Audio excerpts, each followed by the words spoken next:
Good morning বন্ধুরা, সবাইকে welcome জানাচ্ছি সবিতাস ব্লগ চ্যানেলে।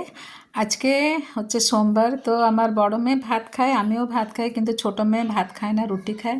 তো সকালবেলা আমি ভাবলাম কী দিয়ে রুটি খাবে, তো দই তো ও নেয়, দই দই খুব ভালোবাসে, তাছাড়া ও কী দিয়ে রুটি খাবে। তো ভাবলাম তরকারি ও বেশি ভালোবাসে না, ও ভাজাভুজি দিয়ে রুটি খেতে ভালোবাসে না, বললো মা ভেজ ডাল বানাও। তো আমি ওই জন্য মুগ ডালটা ভেজে নিয়েছিলাম, তার সাথে আমি দিয়ে দিয়েছিলাম বুটের ডাল আর হরড় ডাল। আনাজের ভিতরে আমি কেটেছিলাম বেগুন, আলু আর কপি আর মটরশুঁটি দিয়েছিলাম, আর গাজর বি ছিল, গাজর বি দিয়ে দিয়েছিলাম। তার ভিতরে কড়াইতে তেল দিয়ে আর এই আনাজগুলো ভালো করে ধুয়ে নিয়ে হালকাভাবে আমি ওকে ভেজে নিয়েছিলাম, ও নুন হলুদ তারপরে দিয়ে দিয়েছিলাম।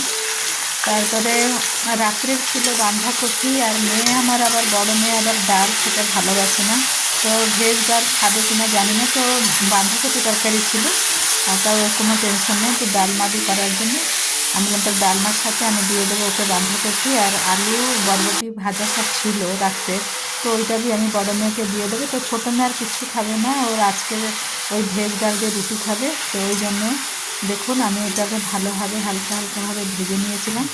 তারপরে আমি প্রেসার কুকারেই ভেজ ডালটা বানালাম খুব তাড়াতাড়ি করে, কেননা মেয়ের অফিস টাইম হয়ে যাবে। এই দেখুন এর মধ্যে লঙ্কা আর টমেটো দিয়ে দিয়েছিলাম, হলুদ নুন দিয়ে আনাজগুলো দিয়ে দিয়েছিলাম, তারপরে একটা সিটি পরে আমি ওকে নামিয়ে দিয়েছিলাম।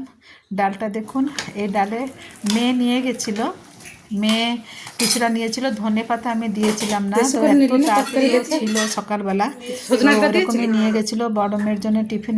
আর তারপরে লাস্টে আমি দিয়েছিলাম ধনে পাতা। ডালটা দেখুন কেমনি হয়েছে, টেস্ট হয়েছে।